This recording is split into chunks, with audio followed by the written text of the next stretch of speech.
warahmatullahi wabarakatuh. Yang terhormat Ibu Widian Hardianti, SMB MM, selaku dosen pengampu mata kuliah Akuntansi Perdagangan Syariah. Kami dari kelompok 2 akan menyampaikan materi mengenai akuntansi transaksi murabahah. Yang pertama akan kita bahas adalah definisi dan penggunaan murabahah. Definisi murabahah adalah akad jual beli barang dengan harga jual sebesar biaya perolehan ditambah keuntungan yang telah disepakati, dan si penjual harus mengungkapkan biaya perolehan tersebut kepada si pembeli. Kemudian penggunaan murabahah. Meskipun dalam transaksi murabahah memiliki fleksibilitas dalam hal waktu pembayaran, dalam praktik perbankan di Indonesia adalah tidak umum menggunakan skema pembayaran langsung setelah barang diterima oleh si pembeli atau nasabah. Praktik yang sering digunakan adalah skema pembayaran dengan mencicil setelah menerima barang tersebut. Di sini saya akan menjelaskan tentang ketentuan syar'i transaksi murabahah.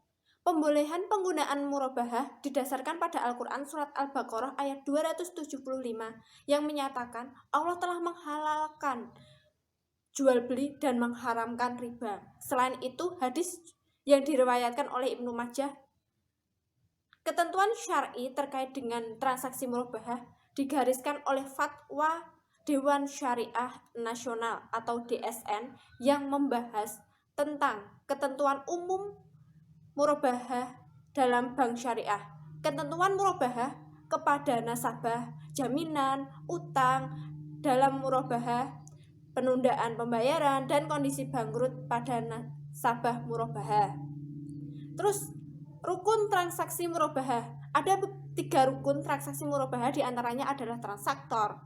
Transaktor sendiri dalam transaksi murabahah terdiri atas pembeli, yaitu nasabah yang memerlukan hutang, dan penjual, yaitu bank syariah. Transaksi disyaratkan memiliki kompetensi berupa akal balik dan kemampuan yang memilih optimal seperti tidak gila, tidak sedang dipaksa, dan yang lainnya. Yang kedua adalah objek murabahah. Rukun akad transaksi murabahah meliputi barang dan harga yang diperjualbelikan. Terkait dengan barang, Fatwa DSN nomor 4 menyatakan bahwa dalam jual beli murabahah, barang yang diperjualbelikan bukanlah barang yang diharamkan oleh syariat Islam. DSN mensyaratkan bank membeli barang yang diperlukan nasabah atas nama bank sendiri dan harus menyampaikan semua hal yang berkaitan dengan pembelian kepada nasabah. Selanjutnya, bank menjual barang dengan harga jual senilai harga beli plus keuntungannya. Dalam hal ini, Fatwa DSN nomor 4 mensyaratkan bank memberitahu secara jujur harga pokok barang kepada nasabah berikut dengan biaya yang diperlukannya. Selanjutnya, nasabah membayar harga pokok barang tersebut berdasarkan jangka waktu dan metode. Yang ketiga adalah ijab qabul. Ijab qabul merupakan pernyataan kehendak para pihak yang bertransaksi, baik secara tertulis, lisan, maupun secara diam-diam. Akad murabahah bersifat mengikat bagi kedua pihak dan menyantumkan berbagai hal, diantaranya.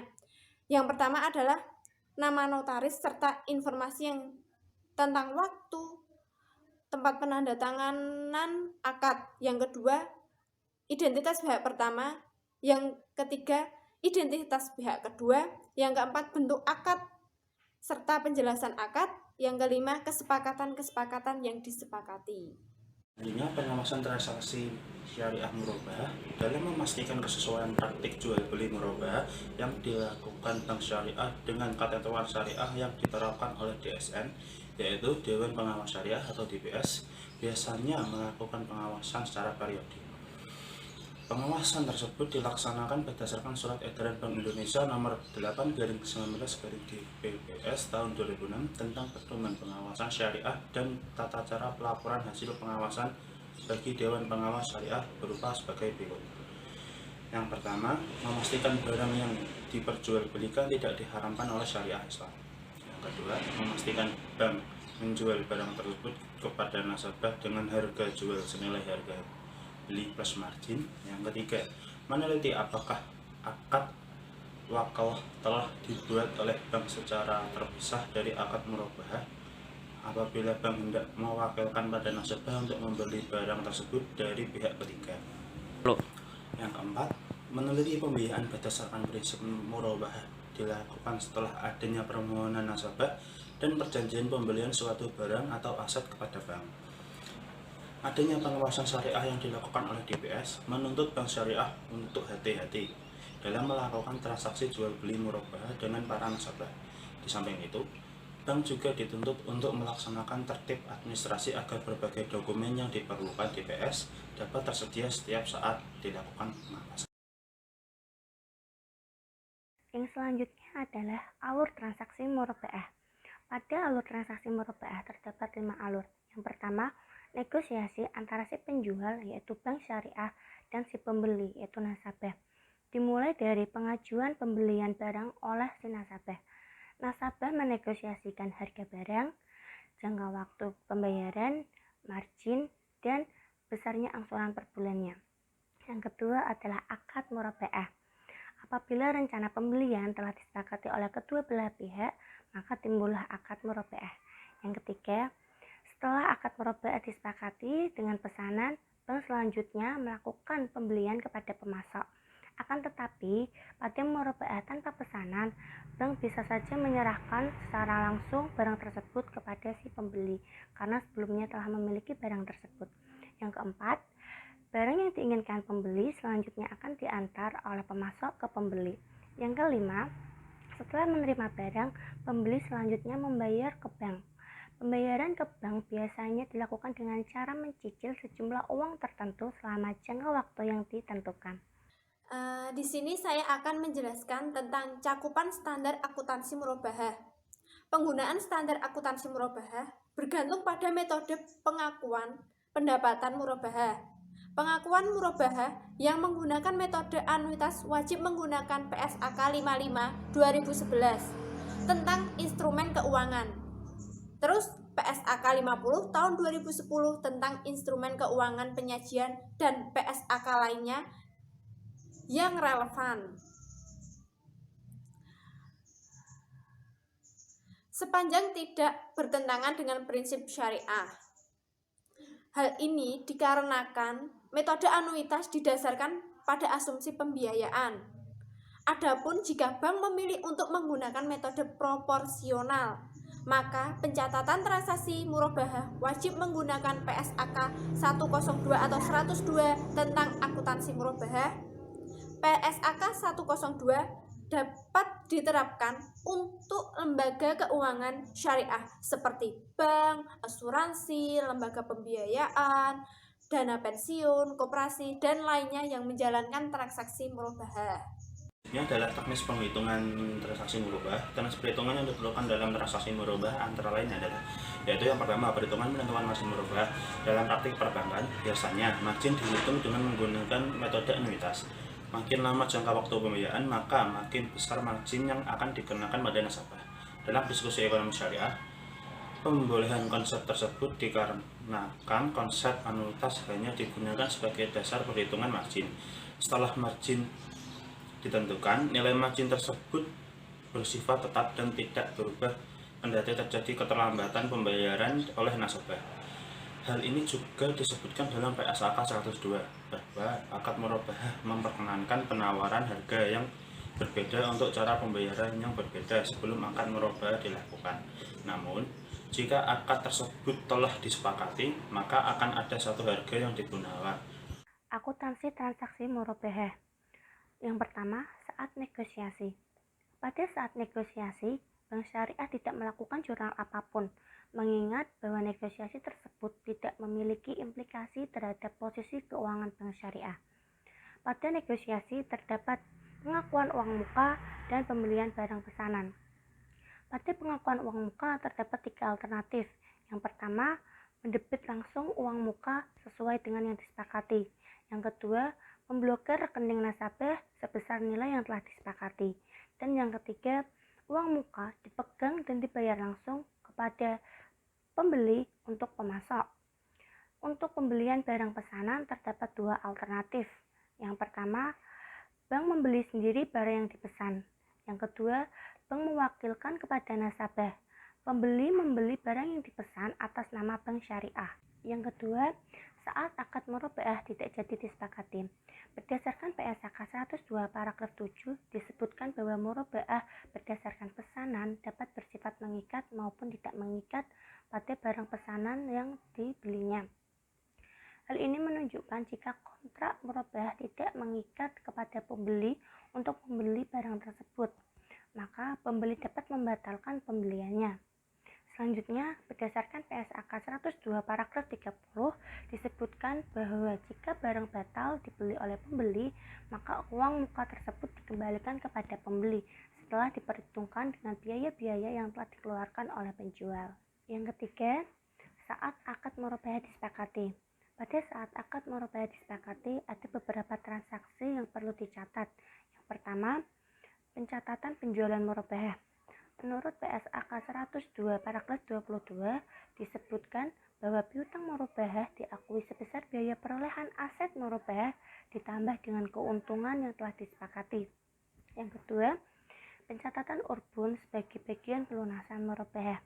Pengakuan uang muka sebagai bagian pelunasan murabaah dicatat dan dilakukan sesuai dengan metode pencatatan uang muka tersebut sebelum akad murabaah. Yang ketiga, pencatatan biaya-biaya yang ditanggung nasabah. Sehubungan dengan pembiayaan yang diberikan, pada umumnya bank membebankan beberapa jenis biaya kepada nasabah. Biaya-biaya tersebut antara lain biaya administrasi, biaya materai, biaya notaris, dan biaya asuransi. Ini saya akan menjelaskan tentang pembayaran asuran dan pengakuan keuntungan. Pengakuan keuntungan murabaah dibedakan pada waktu pelunasan piutang murabaah, yaitu pada masa 1 tahun atau lebih. Jika murabaah dilakukan secara tunai atau tangguh yang tidak melebihi 1 tahun, maka keuntungan murabaah dilakukan secara tunai. Jika murabaah dilakukan dengan transaksi tangguh lebih dari 1 tahun, terdapat beberapa alternatif pengakuan sesuai dengan karakteristik resiko dan upaya transaksi murabaahnya. Beberapa metode tersebut yaitu keuntungan diakui saat penyerahan aset murabaah, keuntungan diakui proporsional dengan besaran kas yang berhasil ditagih dari piutang murabaah. Keuntungan diakui saat seluruh piutang murabaah berhasil ditagih. Pola pembayaran oleh nasabah itu ada beberapa, yaitu yang pertama, pembayaran angsuran dilakukan pada waktu jatuh tempo. Margin mudharabah sendiri itu ditangguhkan di laporan di neraca sebagai pengurang di piutang murabaah. Pendapatan margin murabaah dilaporkan di laporan laba rugi dan pada bagian pendapatan. Yang kedua, pembayaran angsuran dilakukan setelah tanggal jatuh tempo tanpa dikenakan denda. Nah, pada saat jatuh tempo tersebut, bank mencatat 2 pasang jurnal, yaitu pengakuan terhadap pengakuan piutang murabaah menjadi piutang murabaah jatuh tempo dan pengakuan terhadap perubahan margin yang ditangguhkan menjadi pendapatan margin murabaah akrual. Selanjutnya, pada saat pendebitan rekening nasabah, bank mengakui berkurangnya piutang murabaah jatuh tempo dan terjadinya perubahan pendapatan margin akrual menjadi pendapatan margin. Yang ketiga itu pembayaran angsuran dilakukan sebagian pada waktu tanggal jatuh tempo dan sebagian lagi setelah jatuh tempo tanpa dikenakan denda. Seringkali nasabah baru bisa membayar 5 bagian dari jurnal angsuran yang harus dibayar. Kondisi ini, bagian angsuran piutang yang belum dibayar berubah menjadi piutang murabaah jatuh tempo dengan mengenakan denda keterlambatan. Dalam praktik perbankan, terdapat beragam penerapan jumlah denda. Ada yang berasal dari hitungan otomatis seperti 1/1000 tunggakan perharinya itu. Terus ada yang bersifat nominal tertentu Terus ada beberapa lagi yang ditetapkan yang bersifat penimbangan subjektif dengan melihat dasar keterlambatannya. Yang kelima, pembayaran untuk melunasi piutang lebih awal dari waktu yang ditentukan. Jadi itu melunaskannya itu lebih awal dari waktu yang telah ditentukannya oleh bank berdasarkan PSAK 102 tentang asuransi murabahah. Potongan pelunasan piutang murabahah dapat diberikan pada pembeli yang secara tepat waktu atau lebih cepat dari waktu yang telah disepakati. Pemberian potongan pelunasan piutang murabahah dapat dilakukan dengan menggunakan salah satu metode. Yang pertama, diberikan pada saat pelunasan, yaitu penjual mengurangi piutang murabahah dan keuntungan murabahah. Yang kedua, diberikan setelah pelunasan piutang menerima pelunasan. Diberikan setelah pelunasan penjual, yaitu penjual menerima pelunasan piutang dari hasil pembeli dan kemudian membayarkan potongan pelunasannya kepada pembeli. Ini adalah variasi dalam transaksi murabahah. Yang pertama, variasi dalam kebijakan uang muka. Dalam perbankan terdapat 3 macam alternatif mekanisme perlakuan uang muka. Yang pertama, dengan mendebit langsung uang muka yang telah disepakati tersebut, dan yang kedua memblokir rekening nasabah sebesar nilai yang telah disepakati, dan yang terakhir, yang ketiga, yaitu uang muka dipegang dan dibayar langsung oleh nasabah kepada pemasok. Perlakuan alternatif pertama telah dibahas pada bagi marginal terdahulu. Sekarang kita membahas yang kedua, yaitu memblokir rekening nasabah sebesar nilai uang muka yang telah disepakati. Pada praktik pemblokiran rekening bank tidak melakukan penjurnalan. Uang yang terdapat dalam rekening tabungan nasabah masih utuh tanpa dikurangi oleh bank. Hanya saja, dengan adanya pemblokiran tersebut, nasabah hanya dapat mengambil sebagian tabungannya saja, hingga menyisakan dana minimal sebesar nilai uang muka yang telah disepakati. Sekiranya akad murabahah jadi disepakati, maka dana tabungan nasabah akan ditarik oleh bank sebesar nilai uang muka. Sebagai pengurang piutang atau harga jual, uang muka dengan pendekatan pemblokiran ini tidak memerlukan adanya jurnal. Dan yang ketiga, yaitu uang muka tidak diserahkan pada bank, tetapi dipegang dan dibayar langsung oleh nasabah kepada pemasok. Yaitu pada perlakuan uang muka yang dipegang dan dibayar langsung oleh nasabah ke pemasok, bank tidak melakukan jurnal terhadap uang muka yang dipegang oleh nasabah tersebut. Dalam hal ini, akad jual beli tetap dinyatakan sebesar yang telah disepakati. Akan tetapi untuk kepraktisan akuntansi dalam buku bank dicatat sebesar uang yang telah disepakati dengan memberi keterangan bahwa uang muka sudah dibayar langsung oleh nasabah kepada pemasok tanpa melalui bank. Dengan demikian, besar margin dan angsuran per bulan adalah tetap sebesar yang telah disepakati secara terus-menerus atau berturut-turut. Praktik murabahah untuk transaksi LC. Transaksi LC biasa menggunakan akad murabahah karena pembelian barang tidak dilakukan langsung oleh bank, melainkan diwakilkan oleh si nasabah atau biasa disebut dengan akad wakalah wal murabahah. Pada skema transaksi LC ini terdapat beberapa langkah. Yang pertama, nasabah bank mengajukan LC atas pembelian barang dan supplier di luar negeri. Kedua, setelah melewati prosedur pembiayaan, bank setuju untuk menerbitkan LC. Yang ketiga, saat LC dikonfirmasi di luar negeri, bank membayar kepada bank beneficiary atas petunjuk eksportir. Yang keempat, saat bank membayar kepada bank beneficiary, akad murabahah pembiayaan dimulai. Dan yang terakhir, yang kelima, nasabah membayar bank sesuai schedule yang sudah ditentukan di awal tadi. Di sini saya akan menjelaskan tentang penyajian transaksi murabahah di laporan keuangan. Berdasarkan PAPSI tahun 2013 terdapat beberapa akun terkait pembiayaan murabahah yang relevan untuk disajikan dalam laporan keuangan. Yang pertama, uang muka murabahah dari pembeli disajikan sebagai liabilitas lainnya. Yang kedua, tagihan kepada nasabah atau atas pembatalan transaksi murabahah di mana uang muka nasabah lebih kecil dari beban real yang dikeluarkan nasabah disajikan sebagai piutang core.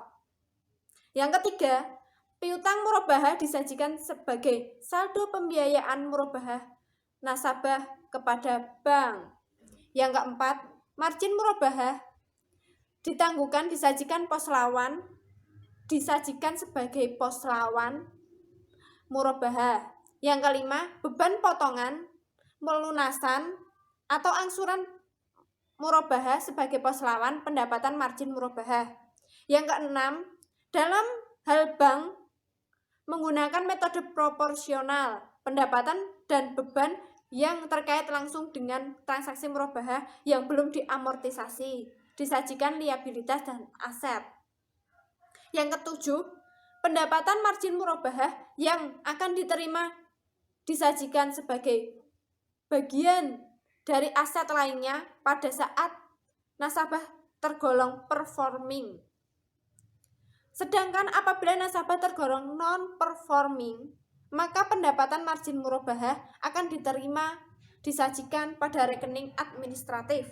Terus yang kedelapan, cadangan kerugian penurunan nilai murabahah disajikan sebagai pos lawan piutang murabahah. Yang kesembilan, denda takzir disajikan sebagai komponen dari sumber dana kebajikan atau qardul hasan.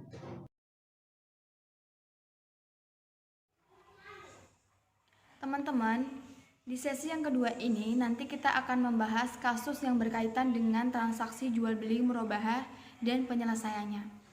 Namun, sebelum kita membahas lebih jauh kasus tersebut, saya akan memberikan sedikit gambaran kira-kira transaksi apa saja yang harus kita selesaikan. Yang pertama, nanti kita melakukan sebuah perhitungan yaitu penentuan margin. Margin di sini dengan artian keuntungan untuk transaksi murabahah. Kemudian yang kedua itu kita melakukan perhitungan terkait dengan angsuran per bulan. Jadi nantinya setelah kita menentukan marginnya, kita juga harus menghitung angsuran per bulan yang harus dibayar sebuah perusahaan. Setelah kita melakukan sebuah perhitungan angsuran per bulan, kita melangkah ke step berikutnya yaitu melakukan perhitungan persentase keuntungan. Di persentase keuntungan ini nanti kita bisa memberikan list pembayaran atau sejenis tabel pembayaran yang harus dilakukan perusahaan tersebut. Misalkan dalam perusahaan tersebut melakukan transaksi atau pelunasan selama 24 bulan. Jadi nanti kita bisa membuat list pelunasan angsuran per bulan dan persentase keuntungan dan marginnya juga di dalam tabel tersebut selama 24 bulan juga. Kemudian di step berikutnya yaitu ada yang namanya negosiasi. Saat terjadinya negosiasi, di sini nanti kita juga ada penjurnalan yaitu ada pengakuan uang muka. Kemudian yang kedua itu ada pembelian barang pesanan.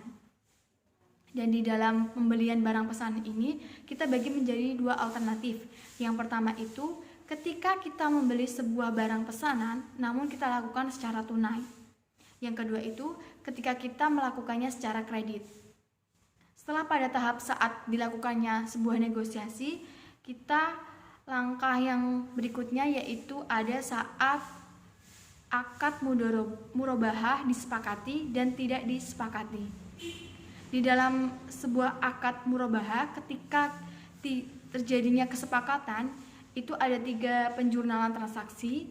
Yang pertama itu ada penjurnalan terhadap penjualan, kemudian yang kedua itu ada penjurnalan terhadap urbun atau sebagai pelunasan nasabah, dan yang ketiga itu ada penjurnalan terhadap biaya-biaya yang harus ditanggung oleh nasabah. Dan masih banyak lagi transaksi-transaksi atau kategori-kategori yang harus kita selesaikan untuk sebuah kasus nantinya.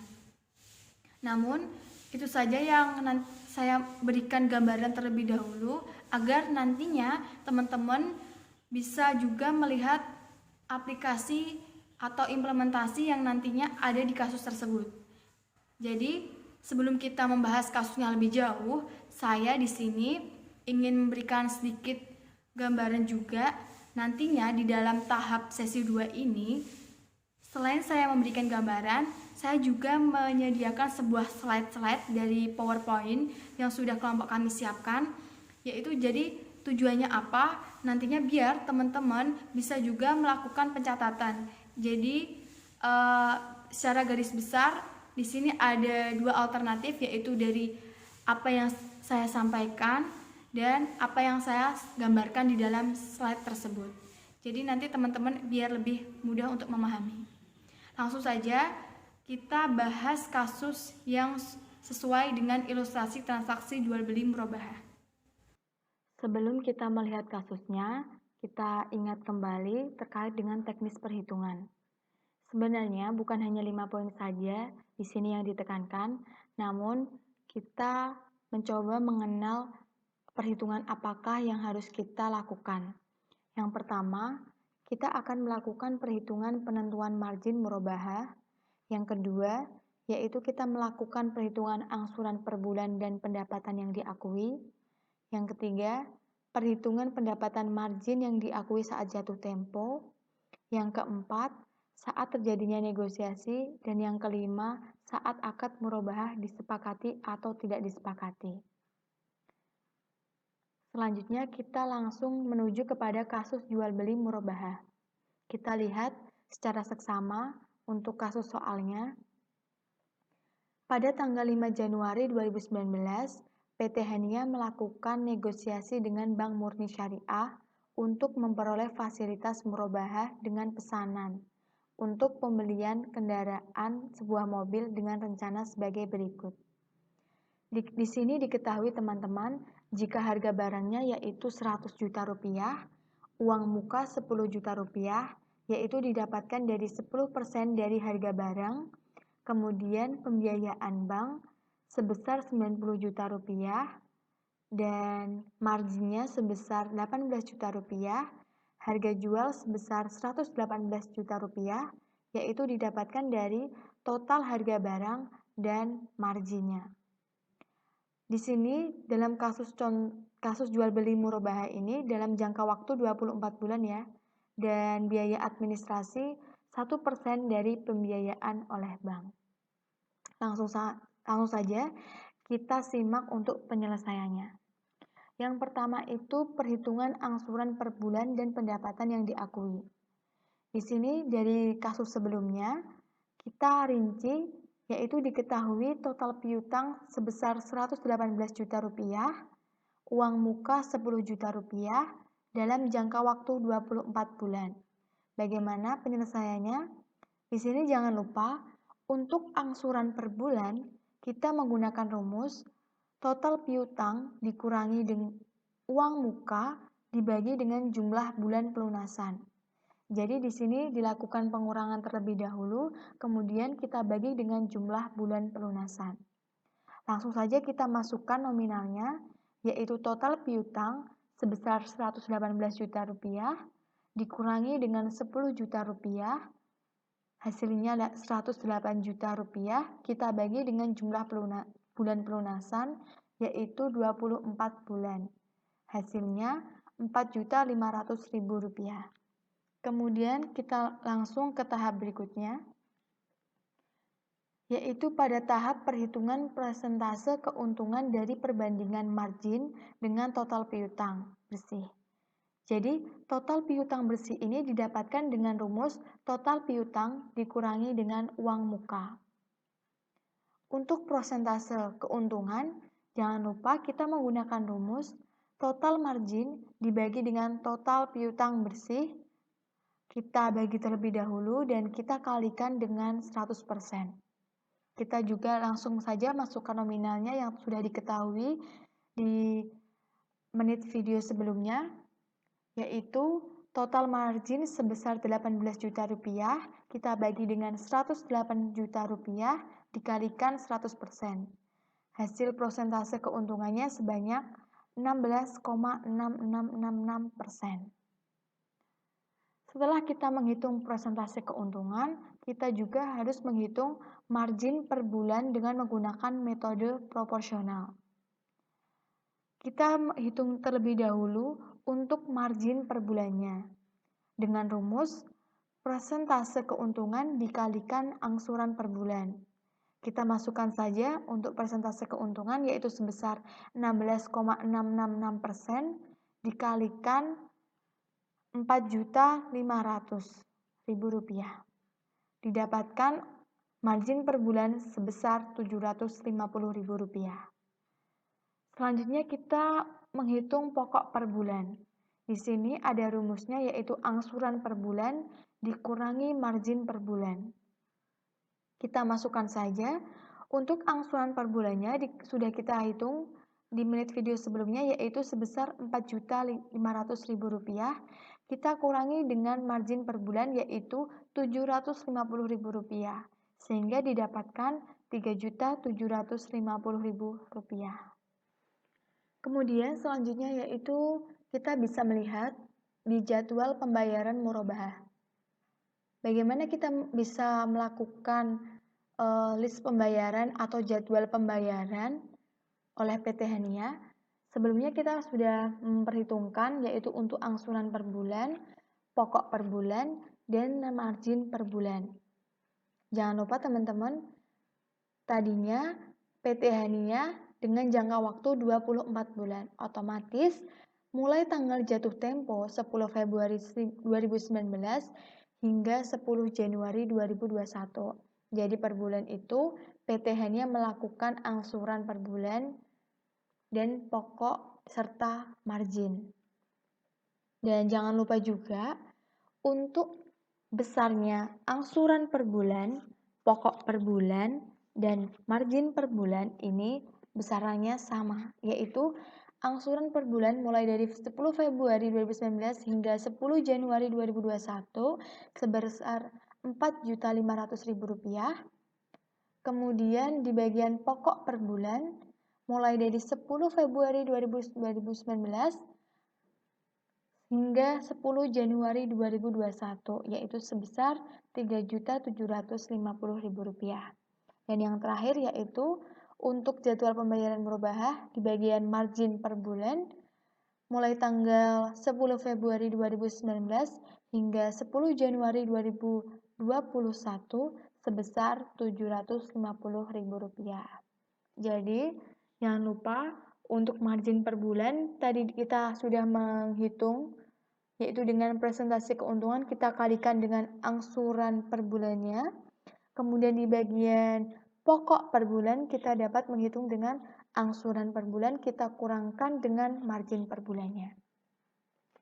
Kemudian beralih untuk ke step berikutnya yaitu dilakukan saat terjadinya negosiasi. Dan di bagian negosiasi ini kita ada dua sejenis yang akan kita lakukan penjurnalan. Di bagian pertama itu ada pengakuan uang muka. Maksudnya bagaimana?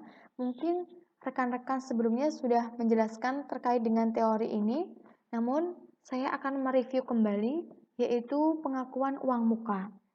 Di sini dinyatakan jika uang muka diakui sebagai uang muka pembelian sebesar jumlah yang diterima. Jadi, untuk melakukan penjurnalan ini jangan lupa kita melihat kasus atau soal yang telah kita jabarkan di menit video sebelumnya.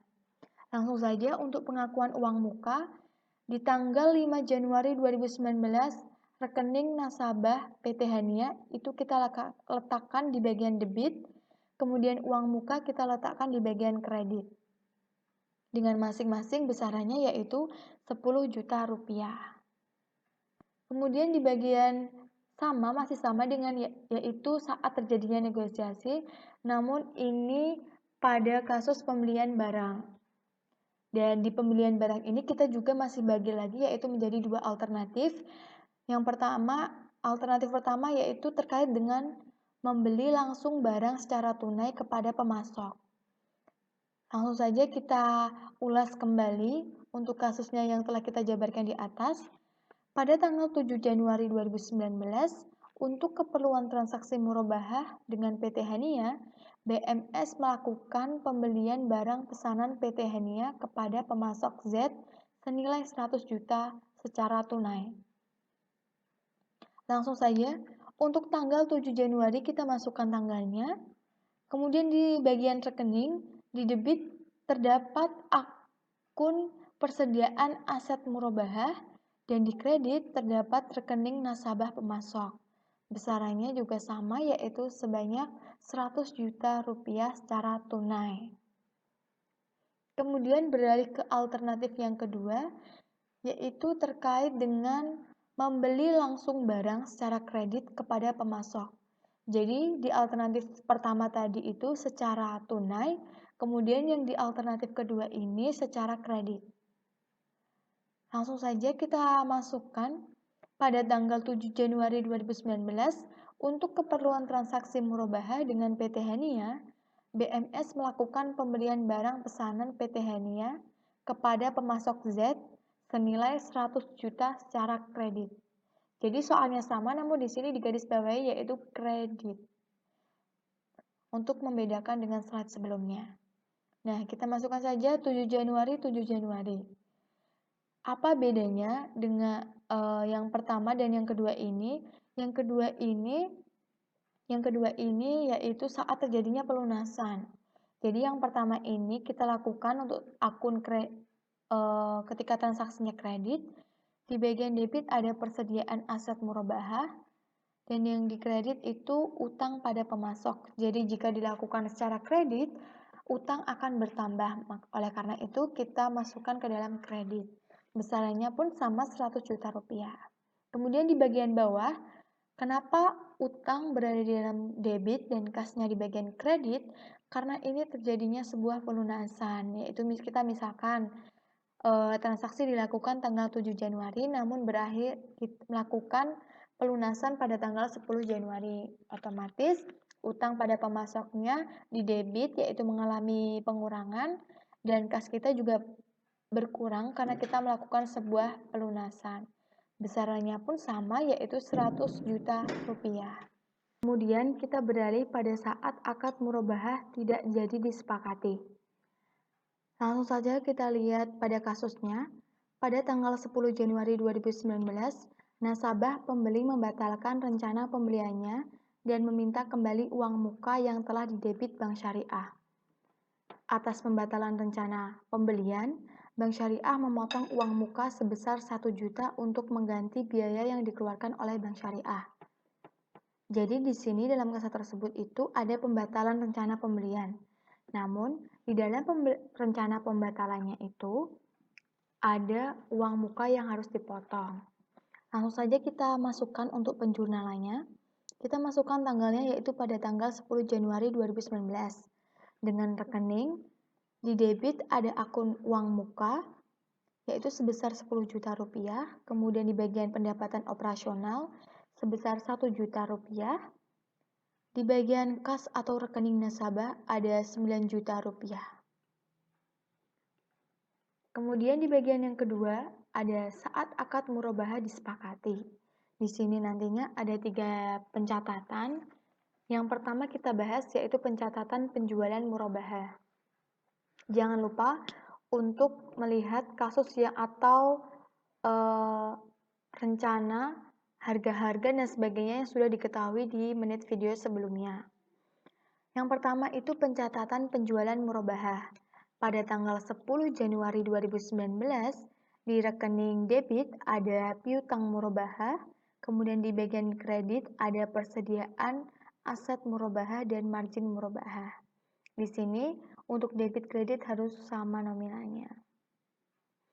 Yang kedua yaitu pencatatan urbun sebagai bagian pelunasan murabahah. Di tanggal 10 Januari 2019, di bagian debit ada uang muka, kemudian kreditnya piutang murabahah dengan nominal masing-masing 10 juta rupiah. Dan yang terakhir yaitu ada pencatatan biaya-biaya yang ditanggung nasabah. Kita lihat juga untuk kasus dengan yang sama yaitu PT Hania dengan biaya-biaya yang sudah diketahui. Yaitu di sini ada biaya administrasi sebesar Rp900.000, kemudian biaya materai Rp30.000, kemudian biaya notaris Rp225.000, biaya asuransi Rp378.000. Kita langsung saja masukkan untuk penjurnalannya. Di bagian debit ada rekening nasabah PT Hania, yaitu kita total seluruh dari biaya-biaya yang sudah diketahui, kemudian pendapatan administrasi, persediaan materai, rekening notaris, serta rekening perusahaan asuransi kita letakkan di bagian kredit dengan nominal yang sudah diketahui. Jadi di sisi debit dengan kredit ini harus sama. Demikianlah persembahan video dari kelompok 2 terkait dengan transaksi murabahah, baik itu teori alur murabahah, baik itu kasus dan penyelesaiannya. Semoga kita dapat mengambil manfaat dari ilmu yang sudah kita pelajari. Dan buat teman-teman, sebelumnya jangan lupa buat like, comment, share, dan subscribe, karena nanti kita akan membuat video-video pembelajaran untuk berikutnya. Jadi tunggu kami di video-video selanjutnya. Terima kasih. Wassalamualaikum warahmatullahi wabarakatuh.